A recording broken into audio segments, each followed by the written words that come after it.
out in the water, come jump right in, 'cause we going farther than we ever been. I'm out in the water, come jump right in, we going farther than we ever been. Welcome back. Episode 41, Ocean Waves. Episode 41. I'm Ryan. Jason the Guru. And just woke up. I've been up for like an hour and a half. Not by my choice though. Got woken up. I got woken up too. I woke you up. The baby woke me up. You had some comments from the last one. We did have Stanley some. Marsh said chill, Stanley motherfuckers. Marsh. And Aaron May said for real. So shout out to you guys. Yeah, we appreciate that. Shout out. We appreciate the comments because not only, because if you look at it, I think like 40 something people watched it or something. 47 at the point. 47. So then 2 people commented. So it's like you guys took it upon yourself to do that, all 47 people. So we appreciate the 47 listeners, and a special bonus to the 2 people who decided to leave a comment, because it helps with the algorithms. The more people that engage with something on YouTube, the higher chance it'll go in there. So True. like, comment, subscribe. I'm gonna be that guy who says it now. Also, I was thinking from the last podcast that people who just jump in and tune in, they if they don't go back and watch all the other ones or know who we are, then there's a bug in here flying around. Then in our minds we can assume that they kind of know, like, we make music or whatever, but they might not know that. I mean, at the end of every single episode, I say go stream. Yeah. Rival. I mean, yeah, but still. So we make music for people out there. And why do I want to know this? Why did you? Because we talked about it for a while, but what was your initial thing of, I'm going to start the podcast, and what made you go from it just being an idea to actually doing it?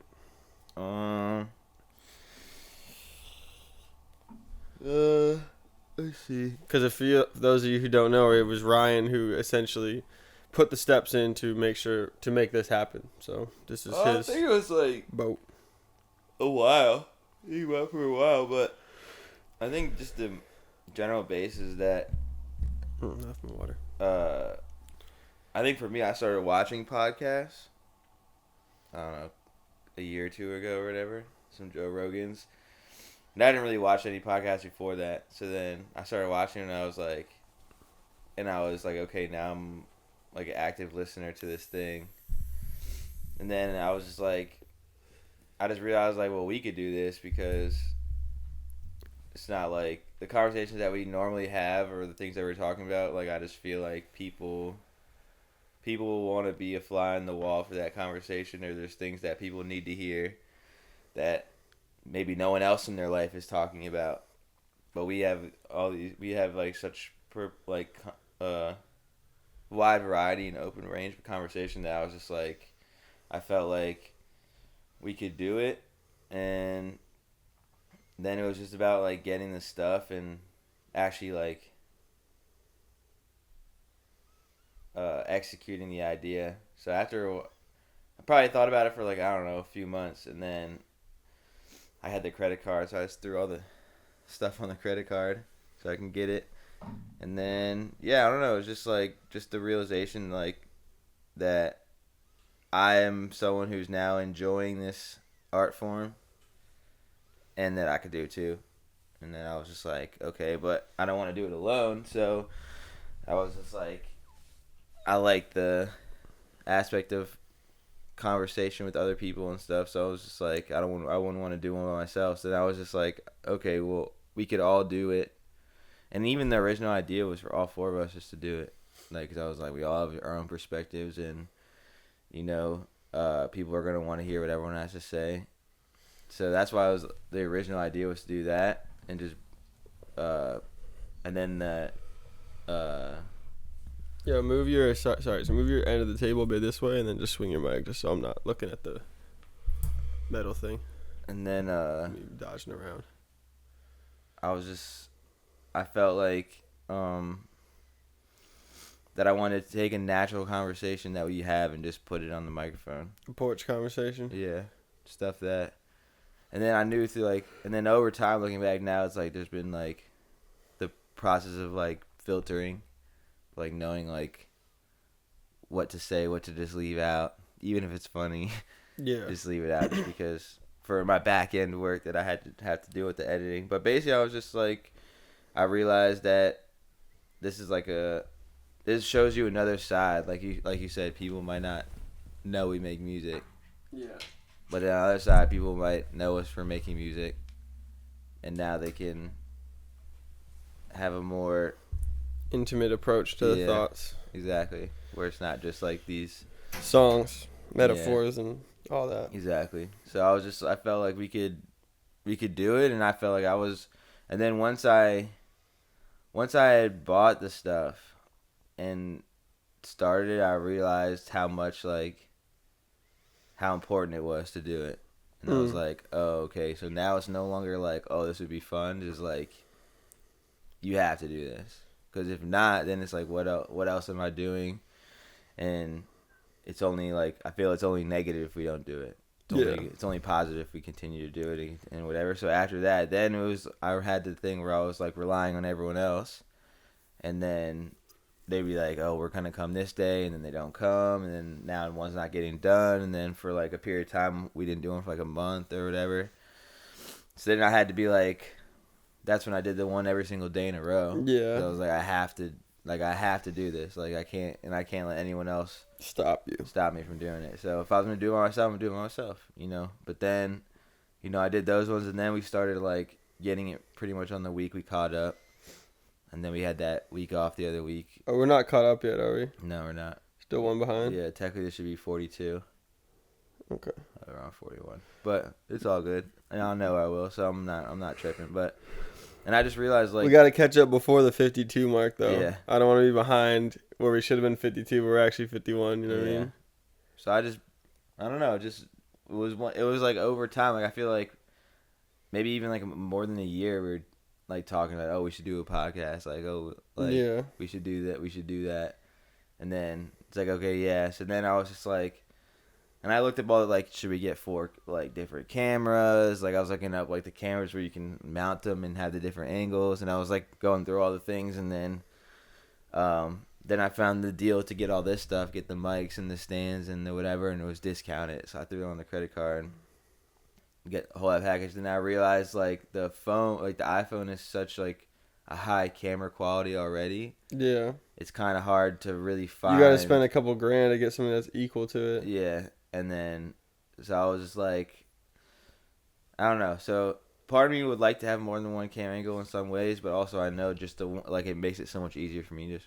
Yeah, if you have multiple cameras. The only thing is, I think if we get to what we said originally, where we get like the camera set up and we have a button. Yeah, and it's like, and I would do it for now. Like if I had like the screen where I could see what's going. Between us two is easy.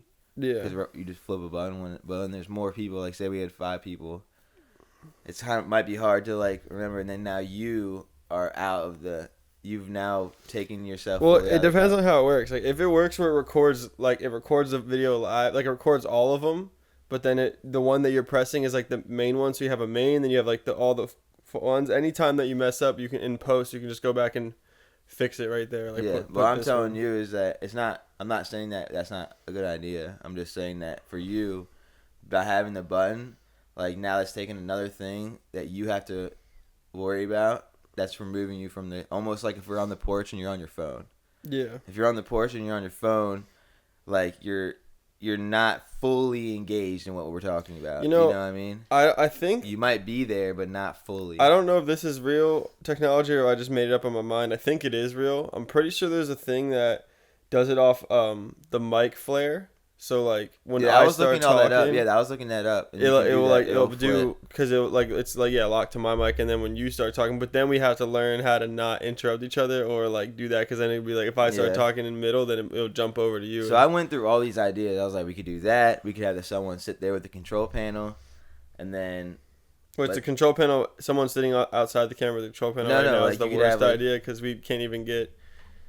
everybody to show up for the podcast. So I know. I'm saying is that I thought about having a person, having someone on the mic, one of us control it, have the different angles, but it really comes down to like we're not really in a like this is like the most studio that we've had for the podcast. You know what I mean? But we haven't had like, and that was part of the thing where I was looking at the thing and where we're gonna do it and everything like that, and I was like, to be honest, if we're gonna go in on different camera angles, fucking all that stuff, I just want to create a studio where it can always just be like ready to go. Set up. And I don't really feel like I don't want to break down and have to mount every camera every time and blah blah blah this and that. So it was just like, once we get to that place where we have just the podcast studio and boom, we can, if we want to do it, we don't have to set up, we can just hop on the mics and do it. Then I'm down to go all in on everything, as well as it shows like progression for the people. Like literally, you can watch, like we talked about yesterday, you can literally watch everything happen from the start, from the first episode. And it took, like, we tried to do a podcast the day before, or like even 2 days before, and then it took me like a day to figure out how to like get the software updated to get it right so that it could work, so all 4 channels would record correctly. Yeah. So it even took me like a day to do that. But after that, like once I understood it and we got that, then we started going, and you can see like we're at the dining room table, and then we moved to the other room, you know, and then we get the fucking neon sign. We're like, oh, we should get a sign, and one day the neon sign shows up, and then there's episodes like, oh, we should do an intro. The next fucking episode is an intro, like, oh, we like the camera got messed up for the first time, we should do technical difficulties idea. That podcast, it literally happened where the idea was there. Yeah. So it was like showing you these progressions. So someone who's sitting out there can see like, oh, I can do it too. This is how you do it. You saw it from the beginning. Yeah. So, and then when we get to that point where there's like the studio and the different, it's going to just add even more to the whatever's going on. Yeah. So that's why I'm like, and that's why I'm thinking the whole time, like, I'm not, like, it doesn't have to be that full, like, high quality production right away. You know, you build to that. So that's where I was at. And, you know, and then, I don't know, it just felt like, it really felt one of the things that I could do it too. And then once I started doing it, just understanding, like, almost how important it was. And then even shout out to Pokey Sparky saying like that, you know, he's like basically waiting for it on Wednesdays, like he's looking forward to. And even this one, we're not back on track because we're still one behind, and it's Wednesday right now, and there's no physical way I'm gonna get this out by noon. Yeah, because it's fucking 11 right now. Or well, it's 10:30 right now, so there's really no possible way for me to get it out by noon. Unless we ended it right now and you wouldn't put it up. No, that's not what I'm gonna do. But still, so basically, so whatever the shift was the other week, like we still haven't really dialed it back in to that. We're back on Wednesdays, but someone out there is looking for it. So after I had that too, I was like, okay, then you really have to do it. Like there's really no reason not to. And you know, it was just an extension of ourselves. And you know, I feel like eventually there are going to be people that want to come on and speak with us or have us on theirs and shit like that. Yeah. So I just felt it was just one of those. There's a goal. Yeah. So many missed opportunities. Back to back. But yeah, so that's just where it all kind of started. Really like, I don't even remember. I don't remember the first time I said we should do one. I don't know. I think because I think we talked about this before, like at one point in time, everybody was like, yo, we should do a podcast. Because I used to just fucking go on the porch and we did that, but I'll go and just be like in my own space for that. But obviously there's no cameras, no nothing, so nothing ever goes past that. It just stays there. Yeah. And it's just like, it's a matter of the execution. And I was looking, because I've looked at other people's, and just everyone does it like a little different, like what they do, you know. But I definitely like I like Joe Rogan's and like Theo Von's, and like just come sit down, just like chat about whatever. Not really any like agenda. Yeah, like Joe Rogan will have questions or whatever. He'll do his research to like get out the information that he wants to get out, like any other person would. But it doesn't feel so interview-esque. It's more. Yeah. It really feels like just you're having a conversation with somebody, but you do it on the microphone. Yeah. And then people can listen in and hear and. You know, that's what's up. So that was the inspiration for the podcast. Ocean waves, Ocean waves. I do like the intro of the sun. Took me a long time. I probably put like at least 12 to 16 hours into that. True. Yeah, it's definitely nuts. Because I do the pixel art. I don't use the computer. Because I really can't find a good computer program that does the pixel art the way I like it. The app that I use, I like it the best. But the problem is I had to use two different apps because there's one app that also does pixel art and it does it good. But I like just the format of the other one. So the other app I made all those individual pictures. So I made like the sun, and then fortunately you can just move the dots, like move the whole thing. So I could just frame by frame just move it. But I had to I originally had the sun where it was. I had to move it all the way up, and then flip it to have both sides of it because it has to rise. You can't just have a half sun. You know what I mean? It has to be the full sun. And then the waves were one of the hardest parts of getting the waves to look like they were crashing in, but it just took time. And then the planets, getting them to like one frame at a time, rotate out. And I even thought about having them rotate at the end, but it just didn't look that good. True. When I was actually doing it, I was like, oh, it's not that cool, so I didn't bother. But yeah, it came out pretty good. Yeah, it did. Took a long time. Hell yeah. The last time I finished it was like I was at work and I finished like opening, and I pretty much like in between, doing my job, I just like spent 5 hours. I was like did that for like 5 hours in a row, just finishing it up. And about 6, and I finally finished around like 4 p.m. I started at like 10 a.m. when I like finally put it all together because I had a lot of the pieces that I've been working on for a while, and then I put it down for like a month and didn't touch it again. But yeah, made the digitized. It's good. Even the intro. There was a point in time where there was no intro. Yeah. So. And even like it's still good. There's still gonna be way more to go, progression wise. And shit. So, I don't know. Just feels like something you're meant to do. Yeah. I think we do need to focus, especially today, as much as we can, focus on just getting the house back in order. Because, I mean, we can start with the studio, or we could even start with this room. Because this room wouldn't be that hard. I don't know if we want to mount this TV. I don't know. I had to talk to Michael about the wall. Yeah. Otherwise, Cal and I would have already done it. But I don't want it to fucking just the wall to rip out, so. Is this TV HD or no? Yeah. Because, I mean, worst case scenario, we could swap it. You could swap it with, like, my studio TV. The one I play, like, Xbox on. And put the lighter one up. No, I'll probably just get a stand. Yeah, that's probably the better idea. Just get a stand for it, But. Yeah, just to get it up on the wall. I mean, yeah, we can. Higher up would be better. But. We also eventually have to get new couches. Yeah. Because these ones are just a little too, like, this shape is a little too, like, honestly, what we should do is literally, like, cut this thing here and get it sewed down. I think it's more worth just selling the couch. Yeah. And buying something new than trying to alter it. Yeah. It's just. We should go back to the sectional idea. Could swap shit around. But I don't know. I'm trying to get stuff together in the time that I can. True. Try to get the studio back to where it is. I think maybe today I'll bring that chair down. If we have time, I'll just go get some sandpaper and sand the rest of that peeling shit off and get it all the way down to where there's none of those flakes. Because I vacuumed them all up, but then there's just more come because people keep sitting in the chair.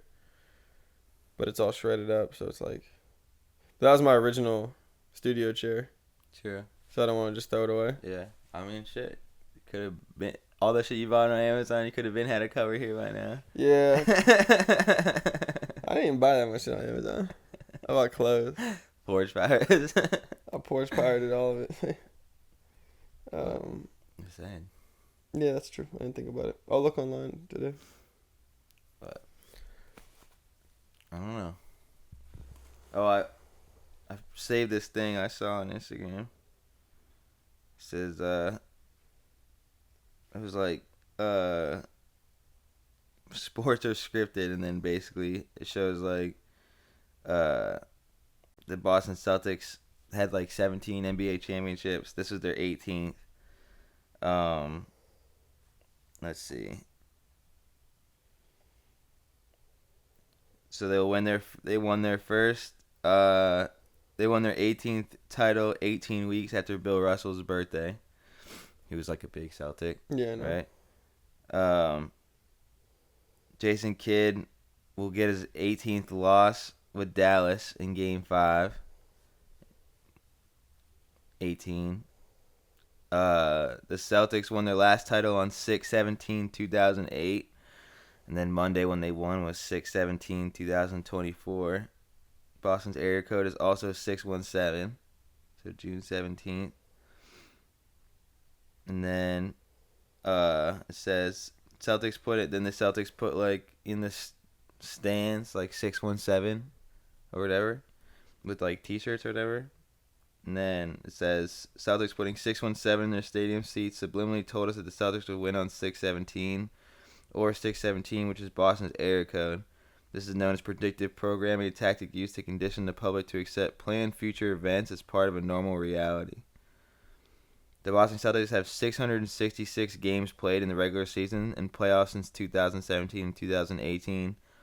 Celtics will become champions in the 666th game since their first game with Jason Tatum. 666. Mm-hmm. And then,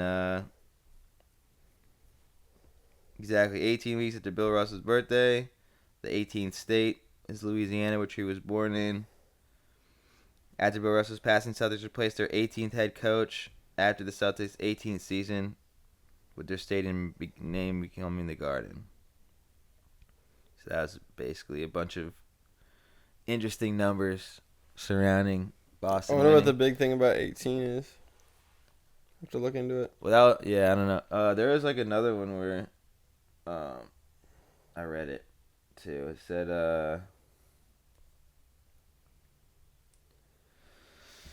so it says sports are scripted, and then Angela Reese, which is like, WNBA player, Caitlin Clark. Okay, yeah. Yeah, so like they're like, I guess, rivals now or whatever. Oh, is that girl was hating on her? Yeah, so she said Angela Reese is currently 4-1 against Caitlin Clark, and says she became champion on 4/2. April 2nd. 4/2 is the racial shaming code the elite used to subliminally mock and shame people of color. Reese will fought a 4-2 against Clark exactly 42 weeks before Chicago's founding date. And then there's some other ones. What's 42? Oh, is that because Jackie Robinson? No, they're just saying that's the number they use. Well, is that why they gave Jackie? 42 is the racial shaming code the elite used to subliminally mock and shame people of color. That's what it said. Well, Jackie Robinson was 42. He was 42. So I wonder if he had a choice. Or they gave him 42. There's a whole this guy's got a whole bunch of shit. He's definitely in the numbers game. You should send me the link. We'll look. We should link it in the description. Let people look at the numbers. And then so the dude's name, I'll just say it here. The dude's name is T. Here is no spoon. That's his Instagram name. Interesting. And then, so here's another one. Anthony Edwards playing in Game 7 as an underdog on Kevin Garnett's birthday, the only other time the Wolves ever played in a Game 7. The Minnesota Timberwolves have 46 wins in the regular season and playoffs versus the Nuggets since October 1st, 1999. I don't know what that was, but yeah. A lot of the numbers. Celtics ones were the biggest ones. Just a bunch of.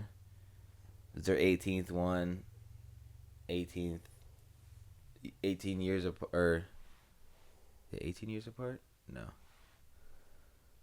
It was like 16. I don't know. Some other shit. But I just thought it was interesting since we had talked about sports being rigged. Yeah. There's just, yeah. I mean, shit. I'm surprised that the fucking Oilers won yesterday after that pathway. It's like 3-0 in each series, and then the Celtics get absolutely annihilated, and then the Panthers get absolutely annihilated. And then the Celtics won Game 5, and then they did 4-1. The Oilers ended up winning, so it's 3-2. I hope the Oilers take the cup. We'll see. I'm getting this now. I feel kind of bad for Florida. Why? Because if they lose, like, they're out 3-0 and then they fucking blow it, dude, I feel bad for them. Yeah. That would suck. I mean, I was voting for the Edmonton the whole time, so. Yeah, me too. But I was just watching the game, just, like, looking at it go down. I was like, this would just suck for them. Well, they said they'd figure out the goalie, so if that's the case and they figured him out. Yeah, well, they scored. The shorthanded one was empty goal. net yesterday, so. What did the score end up being? 5-3. Okay, so 4-3, essentially. 4-3 empty netter. And then Bobrovsky gave up 5 the other game. So he's given up 9 in the past 2 games. And there you go. And it doesn't even matter, really. Just whoever wins. You move on the next season. Yeah, no one exactly. really cares. Exactly. Just like the Chiefs. Chiefs are like the worst one. By the time the NFL season comes around, no one's going to remember that Taylor Swift was the reason why the Chiefs won the Super Bowl. Yeah. So going to be on to the next thing. Even the Ravens, what do they do? The Ravens, they do that shit. They only run the. I saw Patrick Ricard talking about. They only ran the ball 6 times versus the Chiefs that game. Absolutely ridiculous. But so now it's like, as a fan, you're like, fuck this. But then they go out, they get Derrick Henry. Mm-hmm. They made purple helmets for the season. Like nice. Alternates, they got purple helmets now. So you're adding, and then they're like M&T Bank like got upgrades too over the offseason. So like so by the time you go back, it's gonna be like, you know what they did? They probably said, run the ball under 10 times and we'll give you this. Bro, we only ran the ball 6 times, and 2 of them were in the first quarter, and Lamar got 20 yards and Gus Edwards got 20 yards. Yeah. And we didn't run the ball any time the rest of the time. When Lamar got stripped, he didn't run. When Lamar threw into triple coverage, Ali was there. I literally saw how much space he had. He could have easily ran at any other moment. He would have ran. They probably tell him that you can't run. Exactly. That's what Those are the people who have to know it's rigged because. But it probably comes down to the fact. Oh wow. Crazy. It probably comes down to the fact of like, I feel like it's like, oh, you're gonna sit this one out, but it's like the Jalen Ramsey thing. When Jalen Ramsey, I think he was on the Jaguars at the time. On the Jaguars, yeah. It was when they went to the AFC Championship. And when they lost, he said, because they were playing good, I think, and at halftime, he tweeted after the game, he's like, oh, at halftime, coach told us we had to throw the game. He's like, we didn't want to do it, but he said that's what was best for the NFL, for the league. Then that tweet got taken down. He got fined. And then he got, I think he got banned or something for a bit for using social media or whatever. But anyway, so nothing, after that he got fined. They took the tweet down. Nothing ever happens to him. But then you just see him move around from team to team and he's catching checks. Yeah. Cuz he's been on 2 different teams since then, right? Yeah, well he ended up winning. He went with the Rams, no doubt. Okay, so he went with the Rams. And now he's on the Dolphins. So they're probably like, look, you play the game how we want you to play it and you're going to get a championship. We're going to move you to a team, you'll get your dub, you'll get your Super Bowl, you'll get your money. But don't ever do that again. Don't ever speak against us again. Yeah. And they're like, and he's already in the league, so it's already oh, I either take the money and get the chip, and don't ever talk about it, or I talk about it and get kicked out the league. Yeah. And get nothing. So you no longer have when you know it's rigged, you no longer can play neutral. Yeah. You have to pick a side. It was definitely sad. So I don't know. We'll see what Shane's talking about, because Shane ended up staying in Baltimore, so we'll see. After last year, he said I'm not going next year, but we'll see what he says. Wow, what a save there. Because, yeah, dude, that was tough. But then time goes by, and then the fucking next year starts, and everything gets washed away. Who cares that Tom Brady deflated those balls? Who cares that they created a rule for him? Who cares that it should have been Drew Brees? Tom Brady's got 7 chips. No one cares now. This Tom Brady's he's the controllable guy. Like when he was giving that speech, it's like I'm looking at him like, dude, in my mind, you're actually just a regular dude. But if you didn't have all that help, you wouldn't be who you are today. But they all boosted you up. Definitely not. I mean, he could throw the ball, but it's not all. Doesn't matter. People just don't care. Yeah. I don't know, dude. And then with the sports betting thing, dude, it's crazy. Every fucking game, there's always commercials about it. Even if you're not in this, even in a state that you can't bet. Right now in Georgia, you can't bet on sports. But yet every fucking commercial, there's a DraftKings commercial. That doesn't make any. How can you? Well, there's a way to bet on sports legally here. It's just not directly. You can, for example, like even doing the DraftKings like NFT sport things where you can like I don't know if they do it for the rest of they probably You do can now. use the apps like you can do Prize Picks. You can go the DraftKings, the Yeah. other things, but you can't. I can't go right now and go bet on Croatia to win this game. Yeah. I can't do it. So, but during the next commercial that's gonna pop up, there's gonna be a DraftKings app. Commercial. There's gonna be a FanDuel. There's gonna be whatever, and it's like, Yeah. how can you broadcast something that's illegal as an ad? Doesn't make any sense. Yeah, that's because it's gonna be legal pretty like soon enough. So just get people ready for it. But it's definitely wrong, right? You can't I can't broadcast like use LSD or like, hey, we're go take some mushrooms. You can't do that. I mean, actually, I don't know if you could. I wonder if you could run a commercial that said like, I don't know. the use of psychedelic mushrooms is Depending beneficial what to network you. would take it, I guess. But I don't know. It just feels weird that you can advertise shit that's illegal. Yeah, I mean they do that all the time though. It is what it is. It's a deeper rabbit hole because I mean if you really break it down, like I don't know if it's legal or not, but half the shit on the TV is technically bad for you. Like Yeah. all the fast food commercials kill people. Yeah. Well, the worst one is the pharmaceutical. Well, it's like us in New Zealand, I think, Oh yeah. are the only countries that have pharmaceutical advertisement. Brought to you by. Yeah. So that's definitely it's definitely a tricky situation. I don't know, dude. I was thinking about it last night. Like, I don't know. It just feels like in the next few years, if nothing really changes, then we're definitely headed towards like almost like Planet of the Apes, where a lawless society or whatever, where everyone's gonna lose a luxury. Like, it feels like we're gonna go more into a primitive state, in the sense of like, if no one owns any of their houses, everyone's gonna be stuck whatever they give you, even to the simple fact of like Simpsons movie, like dropping domes on people. That's in that sort of sense where, oh shit, they just tied the game. No fucking way. The thing is, it's like, oh wow, that's tragic for Croatia because they need a win. Yeah. That sucks. The thing is, eventually people will reach their breaking point. Everybody does. It's just a matter of when you do. That's it. And then Because what percentage of, let's just say, American population do you think the scales would have to tip to in order for people, like 50. 50? Exactly 50? Exactly 50. Why is that?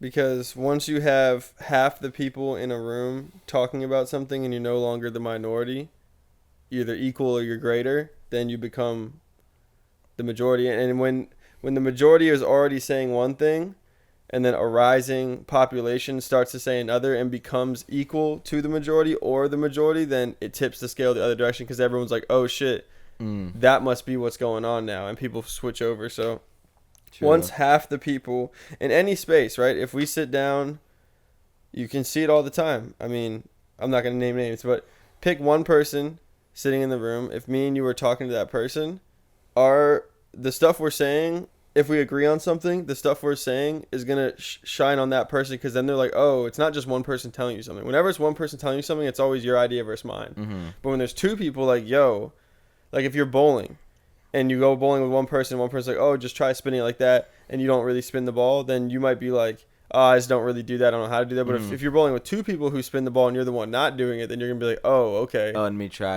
it. Or even if it's 2 and 2, be like, yo, we bowl like this. You guys should try it. Yeah. If it's 2 and 3, it's like you guys are the minority doing that. We don't do that shit. Yeah.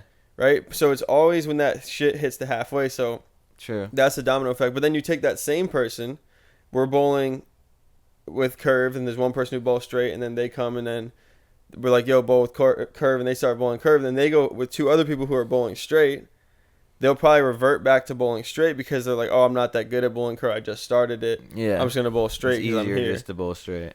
Even if they get good at it, you have to be a really solid person to just stand on what you want to do versus what other people. And most people don't have enough courage to stand as the odd man out. Most people don't want to stand out.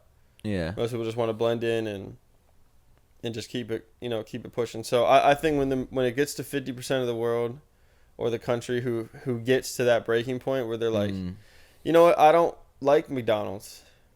McDonald's kills people. McDonald's kills more people than cigarettes. Yeah. McDonald's kills more people than drunk driving. But you'll lock up a drunk driver. McDonald's kills more person than somebody who walks down the street and shoots someone in the head.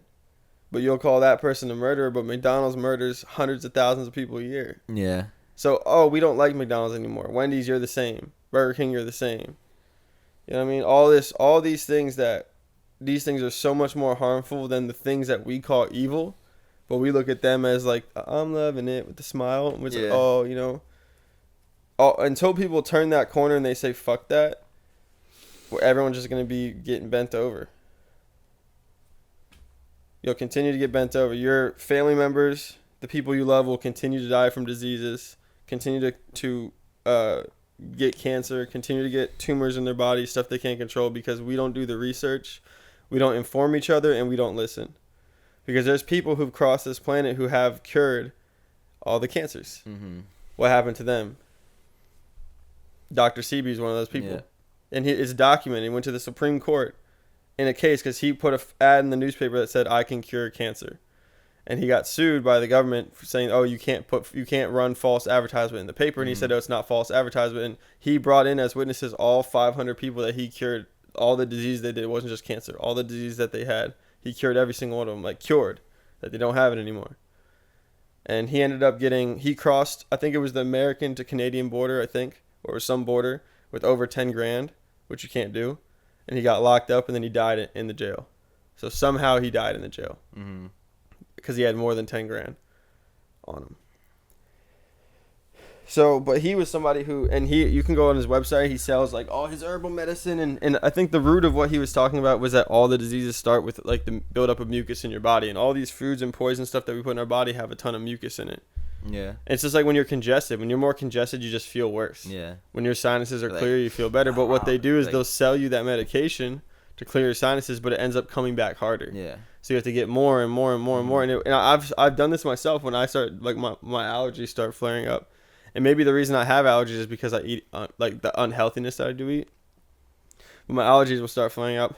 Usually I don't take anything for a while, but then like, okay, I'll take one of these things, and then I'm good for a couple of days, and it comes back even worse. And I watch that cycle. Dude, that's what happened. Like, remember when, like, Troy Polamalu was on like Head and Shoulders and shit? He still is low key. Yeah, okay, yeah. But like Patrick Mahomes kind of took the spot. Yeah, so there's like the head. But I remember even when I was like fucking 13, 14, like realizing like if I stop using this, it gets worse. And I was like, what? Like what medicine is supposed to help you get better, and then if you stop, it's worse than it was before. Like, that doesn't make any sense. But then you got to keep buying it. Yeah. And then you realize, they want you to keep buying this product. Well, this is the thing. I barely ever use shampoo or conditioner. I just wash my head with water most of the time until it's the point where it's like, you know, if I've been in the pool too much or whatever, where it's going to, like, the chemicals are going to damage my hair, or just, like, it's time for me to, like, wash my head. Because I know that the companies, which I haven't really done the research, I try to get organic stuff. Mm-hmm. But the companies, like, I saw this guy's video who was big into this, and he would go into products and go, like, pick an aisle in a store, and he would look at all the ingredients in the products, and he would tell you which ones are actually good for you and which ones are not. And when he did the shampoo one, it was like 95% of the shelf had this chemical in it that causes hair loss. Mm. And then on the shelf right here, and in the same aisle farther, it's the hair growth supplement. So they're selling you the thing that will make you lose your hair, and then giving you the thing that will grow your hair. Yeah. You know what I mean? So it's like 100%. It's that thing of like they sell you the disease, and then they sell you the not the cure, but the temperament of how you can combat the disease, but it doesn't cure it. Yeah. You know? And so a lot of times I try not to get into it because I know like if I go in that direction, I go in that direction, but I just look at it like a simple fact of like if you're somebody in this world who actually cares about anybody, about one person, even if it's just yourself, then you should inform yourself and be as well versed and the most knowledgeable you possibly can be in all these situations, because otherwise you'll always be a victim to what they're saying and what they're doing and the control they're placing upon people. Because if you look at it, it's like, whether you believe me or not, for like the cancer thing, if you go do your research, you'll see that there is people who have cured this thing. Yeah. and there's people who've been cured by it, and you can look at their approaches. I remember when I'm not gonna say names, but one of Mom's friends had cancer, and I sent all the links of all that stuff, but she wouldn't do it because it's like alternative medicine. Mm-hmm. It's like you won't try it because you look down on it, but once upon a time, alternative medicine was medicine. Yeah. And this was alternative. When in the 1910s, I think it's pre-World War One. I think it was 1910s or early 1900s, like 1908 or whatever. Some early on, they made marijuana illegal for a couple different reasons. One, they made so many medicines out of like weed and hemp. They were making clothes out of it. They were making paper out of it. They were doing so much industrial. I think it's called textiles when you do break it like that. And it's a weed, so it just continuously grows. Yeah, and it grows a lot faster than trees do. So there was so many things. I think it's called textiles when you're in that. It's the textile industry. I can't remember if that's the right word, and there was so many things that they were using it for that the lumber industry was going out of business. They weren't selling as much of the other medicine because they could make so much cheaper medicine that was more efficient. Mm-hmm. Also, one of the ones was opiates. Because the opiates coming from, I don't want to say China, but I don't know. Because like heroin and shit like that, like the use of the opium plant wasn't as necessary when you have something that's a bit more mild and gives you the same or better effect. So the government, in cahoots with the corporations, as it is today, this is 100 years ago, made weed illegal, and then they pushed that propaganda throughout the 40s and 50s and 60s and Ronald Reagan era especially, that this was a harmful thing, that's a drug. And they put it in the same level as like coke and meth and shit. It's not even like alcohol being like whatever the worst. It's like in the lowest drug now category. They're trying to drop it to Schedule 3 or whatever, but yeah. But the reason why people don't know this, right? People just think everyone looks like, oh, the government doesn't want you to smoke weed, because you start to realize things like, yeah, that too. But you also have to look at it from a very financial standpoint of like, it's business. Yeah, it's business. And imagine if we didn't make. Also, how many people are in jail for it? Yeah, I mean, what I'm saying is, though, if we go back to the roots, though, I want to start there because you're talking about today. I think if people know where the things start, it's easier to peel it all the way back. Because if you're like, oh, the reason they made it illegal is because now they can cut down a shit ton of trees. They can destroy the planet justifiably to get wood, to get trees, when they could have done this other route and not destroy as much. And we have this alternative and had this alternative that was actually operational. It wasn't like, because the way people look at history is that like, oh, we're more advanced than they were. Even like 100 years ago and 150 years ago, they were building structures and doing things in the world that we don't do today. There was this world event that used to happen every year or every 4 years in a different country where everyone would come in, they would build up an entire city, hold the world convention where everyone would show all their technologies and show everything that everyone's been working on, and then when they would leave, they would destroy everything, and they'd rebuild it again in like a year later somewhere else. And it was like it's called like the Tartarian Society or some shit like that. And they were actually flying like these blimp machines that ran off of, I don't know if it was just wind or solar or whatever, but maybe just wind. But they would fly in these things across like blimps. And they would fly, and they had like they had different machines. It's like the steampunk era of like, if you watch those movies, that they're using like weird metal contraptions to fly through the sky and shit. But all that shit was destroyed and taken away because that was evidence of a unified world. Because even from that long ago, there was a point in time where the world was growing in that direction. Mm-hmm. And then the powers that be essentially destroyed all of that, and all that history was erased from the books. Where now we are here like 200 years later, and no one knows anything about that, like it never existed. Yeah. But there's old photographs. There's stuff that still exists from, I don't know what year this was, because I don't know when the camera was involved, whatever. So I don't have all my shit in order, but I just think most people don't really know the true history of like the planet. Definitely not. And now because we're in an AI era, it's like now you can't really know. It's hard to know. So it's like, so even taking that out of it, I just think that. Well, I think a lot of the stuff now you can kind of you just gotta follow the money, right? That's a lot of where like for instance like oil, like any person who's made a car that runs on water is dead. Why? Because the oil industry. So whatever, you got they made marijuana illegal. How many people were in jail for marijuana? Then you had the CIA funneling cocaine into the United States to support a war. And then turns around, their music labels start pushing like drugs and like and sex. drugs, sex, violence. And then what do? The regulators turn around and invest in prisons. Because now you're going to get all these people who are influenced by these people into drugs, violence, and, you know, and now they're in the, and it's just a never-ending cycle or whatever. So I feel like, definitely, like, I think two things in order for society to change is that you got to take money out of politics and you got to eliminate the private prison system. Yeah. Because those are two big things where it's like, they're literally trying to fill them to make money instead of trying to keep people out of, like, how do we get these people better? It's like, how do we get them worse to get them in here? Yeah, I think from driving around the country and because I remember for a while people were talking about like the world's getting too populated or whatever. Mm-hmm. But from driving around the country and seeing all the open land, like all the desert and shit, I'm like, you could easily build a large, huge a city right here, and this like almost like Escape from New York. You remember that movie, Escape from LA, with like Snake, whatever his name was. I don't know what his name was. Snake something, I think, but Snake Snipkin or something. Something like that. Sounds fucking. Yeah, sounds like some '90s movie name. Yeah. Like a porn star. Filkin, I don't know, whatever it was, but if they just built, what if they built like a society, like a town that like if you got, and whatever you got arrested for, that's where you would like a separate town for that. Like if it was drugs, you go to the drug one, and the drug one is all about the understanding of drugs, and not about like drugs are bad, but it's like, hey, this is the history of everything. You learn the history about drugs, all about drugs, everything about it. This is the effects, this is this, that, the other.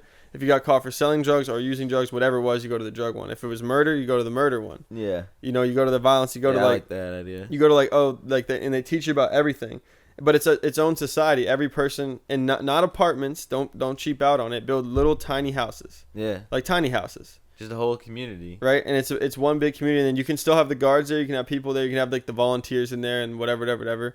But people are free to come and go as they please, and not from the society because they're still in jail, but their house. Like they don't have to leave their house. Like you could do like no alcohol and whatever to not escalate far. People will still make it themselves because people can do that. But definitely something to, you know, because the goal would be like rehabilitate these people, and then anyone who would enter society again, you want to make sure they can, like, you're building them to be back. Like for instance, like I was watching the Freeway Rick Ross podcast with Joe Rogan, and he was talking about like when he got out. Like when he got out, all of a sudden people had cell phones and shit like that. Like that's such a different society than when you went in before that. Yeah. And you're like, now you come out, it's like, how do you even, like I think it's like status like most people go back to prison within the first like 3 months or 4 months. Yeah, and that gives me an idea of like it's called reading and writing on computer. Like reading is to be able to access information and see it. Writing is being able to like change the information and write in there. So if you can only read on a computer, you can't post anything. You can't do any of that. You're just reading what's already there. Yeah. They should have computer systems that are just read only.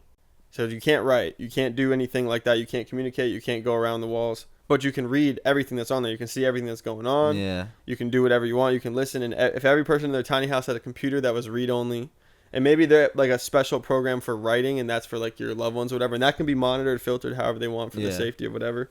True. But then you have like people could have like little jobs, like someone that works at the grocery store, someone's working in the kitchens, this, that, the other, and you just create like a environment based thing with its own structure, own economy, and probably would have to be somewhat not capitalist, because you can't have like the super duper rich person in there and you're in jail and you're like poor and struggling in there. Like everyone gets a job. Yeah. Like it can be like, I don't know, it sounds kind of socialist, but like just for it not to collapse, because if you have capitalism in a prison, you're gonna have corruption, because that's just the way capitalism is, which that's the way we live in society, which is fine. But in that space of trying to rehabilitate people is probably not the best thing. But I'm not, that's for everybody else to take the idea and maybe 30, 40, 50, 60, 70, 80 years from now. Well, I don't think make it happen. I mean, I don't think it's a bad thing to almost make it its own currency in there. Yeah, that's what I was thinking too. Because then when you come back to the world, you have all your money that you had before you went in there. Yeah, and you could transfer it. Like, what if it was like every dollar in there is worth a cent outside? So by the time you finish, if you saved up your money, Like you could buy groceries, you could buy whatever. They could have a weed shop in there, whatever. Like True. You could whatever. have a more luxurious time there, or you could wait and save up so you can. Yeah, so you could be like, oh, every dollar I save. So if you leave there with like 10 grand, and that's only $100 actually. Yeah, you'd want to make this. So maybe 10 cents on the dollar. That's a grand. If you could walk out with a G, it's like you have a little bit of time. Like you can get a motel for a night. You have some time. You have like 2 weeks to get a job because you can stretch a G. Well, for like that 2 would be weeks. the goal, right? Would be to have these things where they have something lined up for them already when they leave. It's like, oh, you're getting out in 2 months. Okay, these are the opportunities that we have right now. Which one do you think you can do? Blah blah blah. Where do you think you're gonna stay? Like instead of being like, oh, you get out today, congratulations. Like they actually help. Like where are you gonna go? What are you gonna do? Yeah. Like let's think this through. I think like, and this is what I'm thinking right now because I'm 26 and I have a job that I've worked at for 2 years, and part of me is getting to the point where I feel like I should go work somewhere else. Mm-hmm. Not completely abandon my job because I do like make decent money, but go work somewhere else because we as a society we get into this mentality of like you only have one job. And if you work 2 or 3 jobs, it's because you need to work it for money reasons. It's never for like, experience reasons. So, like, what if you just, like, because I used to do this. Every 6 months, I'd just get a new job. Yeah. Not even 6 months sometimes. 3 months, 4 months. And I was like, kind of want to go back to that where, and if I work it for, like, 3-4 weeks or a month and I'm not making that much money, I just quit and go to the next thing. And I keep the job I have right now as, like, as a stability factor. But then, just move towards trying different stuff and getting it out. And honestly, as much as I love my Mondays, because my Mondays have been like a solid staple, that would probably be the best day for me to give up. Because Monday would give me an extra day at home with Kita because she doesn't work Monday. So it'd give me 2 days of the week. I'd only work Friday, Saturday, and then... I mean, that's not a bad thought. I mean, part of me is just like, I don't know, like when someone's got to show me something that's more lucrative. Yeah, well, that's the thing. Is the money stops you, and that's what happens to everybody, though. But at the same time, people are locked in at, like, I'm only locked in at, like, 25, 26 hours. You are, but think about it this way, right? Money is the factor that you know that you're making good money where you're at, so you're not going to go somewhere else and risk it. I did go somewhere else. That's true. So what I learned is that I'm not going to go sit here and I'm not going to go work 40 hours to make the same amount of money. Yeah, definitely not. Unless it's something that I love to do, where it's like, it doesn't matter that I'm making money. Like I'd rather spend 40 hours doing this than 26 hours doing that. Yeah, and if that's the case, then fine. So I'm open to whatever. I told Trey and them, I was like, if you find something that's lucrative anyway, let me know. Let's fucking try it out. And I'm just like, but for me, it's like, I'd rather do this for 40 hours, spend the extra 14 hours doing 7 podcasts a week, 2 hours a day, than going for some extra cash. So it's the balance. But I do agree because you don't want to get stuck. But I do know is that in the wintertime it gets slower. So maybe from here, start that 2 to 3 month process where you start thinking about what else is there to do out there that you might find, and then maybe I'll go do that or whatever. Yeah. Or balancing time. But for you, it's like you got to balance your time between Kita and the kids. Kita's job and the kids and you and your job. Yeah, realistically, like the only way for me to get days is to give up days. Yeah. I don't have any extra days. So you have to replace. So it's like, but you're not gonna go. But how much time do you have? If you have some thousands stacked up, then you might have some time to go, not make as much money for a couple of weeks. Yeah. To figure it out. But then, if it doesn't work out, then now you're starting, then we got to pay rent. So, and these are everyone's decisions. Like, oh, I don't want to, what happens if so you don't want the fear of failure to stop you. But I met this lady who's a lawyer, and she came to my work like 2 times. I haven't seen her in a long time, but I could tell she just didn't like her job. But she's smart, obviously. Like you made it through law school. How old was this lady? She's like older, like mid-age, or low 30s. Couldn't be more than that. Like probably barely 30. Okay. But she probably was 30, like 31, 32. Like, but she's like, oh, and maybe even younger. I don't know. But she's like, I made it through law school. She passed the bar exam. She did all the things she has to do.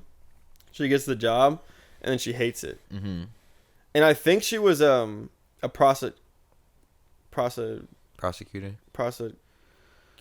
Is that what it's called? Prosecutorial? I don't know. Whatever. I think she was a prosecutor. So I think it just wasn't good on her soul. Yeah. And she's like, oh, I used to be a bartender. And she's like, I missed that. She's like, I wish I really could just go back to bartending. But she's like, at this point, she knows that she makes better money than she does bartending, and she has to pay off all that. Because you spent all that time. Yeah, And it's now not it's even the time, but she still owes money. student loans. She still owes all those things. Shit, It's I like, still owe money. so she's like, in her mind, she's like, I'm like, well, how long do you think it'll take you to pay off all that? And she's like, probably 5 or 6 years. So it's like you spent. And this is the thing, and so she spent 8 years or whatever it was to get to that job. Yeah. That she now has to spend 6 more years to get to break even. Now it took you 14 years to break even, but once you break even, if you stack your chips right after that 14 years, you'll be better off than everybody else. Yeah. But now you're everybody also in else your 40s. could have just started at that year 0 where you went to college. They could have just got a job right out of high school, start stacking up, and there where you took you 14 years to get above negative, they're already above negative. Yeah. Right, so and if you do it correctly, I mean, there's people who can just work regular jobs and actually get all the way by. But it's also really hard because once you start adding kids and you add family and you add stuff you want to do. Oh no, dude! This man just tried to slide. Isn't that top play? But then also. Oh, that man's knee just went straight into the ground. Yeah, but then all these people didn't think about it, like 2 years ago, 3 years ago now, 3 years ago, you got these people who they might like their job or whatever, but now they had to either take the vaccine or lose their job. yeah. And then so that's another added pressure for all those people. It's like they spent all this time and they have to do that, but now take that away and then you don't like the job. Like that's just like. And what was crazy is like the first time I had seen her, we were having this conversation, and it got to a point where I could tell she was getting like not upset at me, but like just kind of like reflecting on her life, and she started to get sad or whatever. Yeah. And then she she went to the bathroom, and then I was like, and then I went around to do whatever I was doing, and when I came and like she already had checked out, so we were just talking, and she went to the bathroom when I had poured her just like she had pretty much a fresh glass of wine, and I went around to do whatever I was doing. When I came back, she was just gone, and like she had taken like a little bit of her wine, just left, like didn't even finish the glass, because like whatever it was that she felt, she in that space, she's like, I can't. It was too much for her in that moment. And it's like, because I could tell like she was like, oh, she was in that space where she regretted the path that she chose. Yeah. But then the next time she came in, we had a great conversation, which was the fact that she wanted to change. I think it was either the educational system or it was the foster care. I think it was the foster system. And she's like, I think it was that. I think I remember you telling me about this at one time. So and through us talking, it wasn't like she knew or I knew, but we both came to the realization in that moment of that in reality, you're going to care about something more than other people are going to care about it. And because of that, the thing is not going to change overnight. And so you can't fight, even though there's a million problems in the world, you can't fight all the problems. Yeah. And you have to pick the one that you're willing to die for. And you have to be willing to die for that and work for that and live for that for the next 10 years of your life. And if you're not willing to do that, then you won't be successful. You won't be able to change anything. Because she's like, it takes time. She's like, she's like going the route I'm going, you know, I'm going to get through. I'm going to rank myself up in this way. I'm going to try to align myself into government. And I'm going to try to get myself, you know, you got to become friends with people. You got to get in spots. You got to hopefully get into a place where you can actually lobby stuff and push stuff. And that was in her mind what her goal was. So it was like, I was like, just stick to that. I was like, whatever you're doing right now is like just the BS you gotta go through. Yeah. But it's like, and then I realized that with the music, like for me, it's like my 10-year thing is the music at the end of the day, and the message that in the music is love at the end of the day. But that's a worldly thing. But yeah. And I realized that's the moment where I accepted, even though I've already put in this much time, I've accepted like it might take me another 10 years from this exact moment to get to exactly the outcome that I want to get to. Yeah. And I'm okay with that because you have to be willing to dedicate yourself to something because you're living your life. You know, you have nothing else to do but live. So you might as well do it doing something that in 10 years you'll be proud of all the steps that you took. For sure. You know, that's the one thing I always try to, if I remember, I always try to say, like, do something today that you'll be proud of in a week. That's like the biggest. And so, because on one side, it's like cleaning the house is great if you keep the house clean. You'll be proud of that in a week. If you don't, you wasted your time. So the little things sometimes are not as important. Yeah. That's part of my thing with the kitchen. It's like, we get to the kitchen to stir and sand, but we're never breaking past that line where it's like the You know shit why? is still Because unorganized. we have to actually rearrange it. Yeah, it's like, so that's why I'm like, the shit's still unorganized, so it's like it's not gonna stay. Which, Yeah. but then we need to talk to Keita about the plates and shit to like, because Yeah. in my mind I'm down to, because now we have mix and match. I'm down just to throw So most of the shit away. We should do that today, because that's what we did with Amber's room. With Amber's room, it's like we went in there and we like got rid of like 4 trash bags of stuff, 2 trash bags of clothes, a shit ton of, just got rid of it's like so much stuff that she didn't need anymore. And then it's like organized, so when I walk in there I can see immediately if something's out of place. And in the it's garage sale too, we did that. After the garage sale, we got rid of all the stuff in the garage, like most of it. Yeah, and now the garage needs a touch up too. Yeah, but part of It it just is needs a because we need rearrangement. places to put stuff needs to be it's just a rearrangement. That's pretty needs much. to be correct. I think that like the brown, I don't know. I think those shelves on the, I think we could definitely do some work and rearrange it. But every room needs something. And I think if like once a week we can tackle one room, like either today or tomorrow, I want to have done either the kitchen, the studio, or this room where we get it back to like I see there's games on the ground. We got trash over there. Just get it to 100%. Even getting something for this. You know what I mean? Like if we have to go to a store or just pull something from somewhere else, or I was looking around. We had to go to the store. We had to get something from the store. and so, yeah, I just think if every week, once a week, because I only have my Tuesday, Wednesday, Thursday where I'm actually home the whole day. Other than that, maybe the Sundays, but there's not as many. I can't do it Friday, Saturday, and Monday because I'm just working all day. So those are the days that's like I want to do one thing, accomplish one thing in terms of the house to make progress towards the house. Yeah. Because like if you get one room in order, it's easy to keep it together. Yeah, definitely. But like you said, yeah, you can walk into Amber's room now and be like, Oh yeah, ding, ding. I ding, saw like ding. before she went to bed, I saw 2 clothes. I said I picked those up. You know what I mean? Before you go to bed. So it's like, because if you start letting it get away from it, then it's going to get Yeah. away from it. It has to be consistent. And once it becomes a big thing, it's like, yeah. so much work. Yeah, once it becomes too big.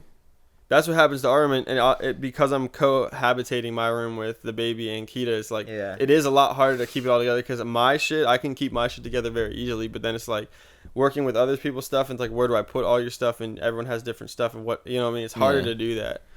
And so I don't know. But I think definitely, like, I think the main thing I think is getting to like a base layer Yeah. of the house where it's like, if we were gonna show the house off, this is what it would look like. Bang. Yeah. You know, and then if it doesn't look like that, then you can tell why. Yeah. Like now Amber knows what it looks like to have like A clean room. showing grandma, you know what I mean? Like, look, grandma says, like, you can see what it's like when it's clean versus when it's actually clean versus when it's dirty. The hardest thing for me is actually the time. Like, if I could just have, like, this is why when I remember, like, 2 weeks ago when Keita's mom and Vicky came over and they just took the baby off my hands, and I was, like, tired as shit. I was like, oh, man, I'm so tired. Like, thank God you guys are here. I instantly just started cleaning. Because what I really wanted to do is have the space and time to just be able to clean. Yeah. But since the baby's so little, he's only so long you can just sit him down before he's just like, you know, someone come love me. Yeah. You know, so it's like, I'm always gonna get pulled out of it. So it's like, even doing Amber's, like we did all day doing Amber's room, but I'm gonna constantly get pulled out to take the baby or take care of the baby or feed him or change him or whatever it is, and that's just part of it. So that's the biggest thing to overcome, essentially. True. But other than that, like 100%, like I'd like to get one of these rooms, because I mean I cleaned that closet at one point. Now it's looking a little ratchet, Well, that's because we had to move stuff, or people and the kids got in there. people took the games and don't put them back Yeah. and shit. We But- can honestly go through some of those games, get rid of them. Yeah, low key, I think we just rearrange the thing. I don't know. But anyway, yeah, we should get rid of some of them. I gotta take a leak, so I say we wrap it up. But definitely, And it's 11:30, so I feel like there's a better way to do that. what? To send off and be like, I'm gonna piss, so fuck y'all, we're out. Well, it is what it is, man. In the conversation. All right, see you later, bro. Peace. Nah, so I don't know. Moral of the story, I guess, is do something today you'll be proud of in a week, and pick something in your life that's really important to you. And if you're 20 years old, let's just assume you live to 80. You have 60 years to accomplish your life goal. If you're 30 years old, you have 50 years. If you're 40 years old, you have 40 years. If you're 50, you have 30. If you're 60, you have 20. If you're 70, you have 10. If you're 80, you're an OT. And you might as well live every single day doing everything that you want to do, because nothing is promised. But you always have time until you don't, and you never know when you don't. So you might as well be willing to spend your life in pursuit of something that you really feel strongly about or akin to, rather than doing the things that you hate or don't really want to do. And some things you have to do that you don't really like to do. I hate doing paperwork. I hate when I have to do paperwork. Sometimes you got to do bills and shit like that, and it's annoying. So sometimes it is what it is, but moral of the story, I think, do some shit today that you'll be proud of in a week, and don't be afraid to take even baby steps towards something that you really love or want to do, because that's where you'll find your true happiness. Cool. I would say complete the small tasks that you see, because eventually they'll stack up into a big task and it'll be overwhelming. Like, take the trash out. We missed it 2 weeks in a row. Yeah, take the trash out. We gotta do that. That's you know how you said it a while ago. Like, oh, as soon as you take your hand off it, you see what falls apart. That's how I felt, because I feel like most of the time I roll the trash down. Well, because that's what I was. Because when you're like, oh, I thought you were gonna do it, and I was like, I thought I was gonna do it too. And then in my mind, when I get to now, I was like, oh, Jason will do it in the morning. Like, but then I realized, like, it's summertime. When I woke up, I was like, oh, it's summer. Like, he's not. Yeah, I don't wake like, up. Like, usually he's been, because he's bringing her to work. It's just like, you're already up in the morning and you see it. And I take it, but now I'm not. So I woke up and I was like, I saw the trash guy already moving, but I'm like, just waking up in bed. I'm in my boxers. I'm like. So you could have made it? No, he's at the house next to us. Okay. So even if I strapped up real quick, I have to like run, and it would have been real tight. And like there was one time I did that. It was closer though, because I saw he was entering the neighborhood, and I pulled it out. And I was like, oh, 1 second. He let me slide on it, and I gave him like I gave him like 2 bottles of soda or whatever. And I've like one time I given him $5 for coming back, because like he was full, and he's like, oh, I'm full, and I was like, it's okay. And he's like, oh, I'll come back though. And he came back. I gave him $10. Come back and a drink or whatever. So I try to show them a bit take love. Take care of the people. Because then when they come back around, they're gonna be like, oh, that's the guy who gave me $10. That's the guy who gave me a drink, and they're gonna afford me a different level of respect. Yeah. Because I afforded them one. Definitely. So help your community, and they'll help you. All right. Well, I'm Indigo Ryan, the Navigator. Jocelyn, the Guru. Episode 41, Ocean Waves. Thank you very much for watching, listening. Ocean's on Arrival, all streaming platforms. We make music if you didn't know. Oh, yeah. All right, love.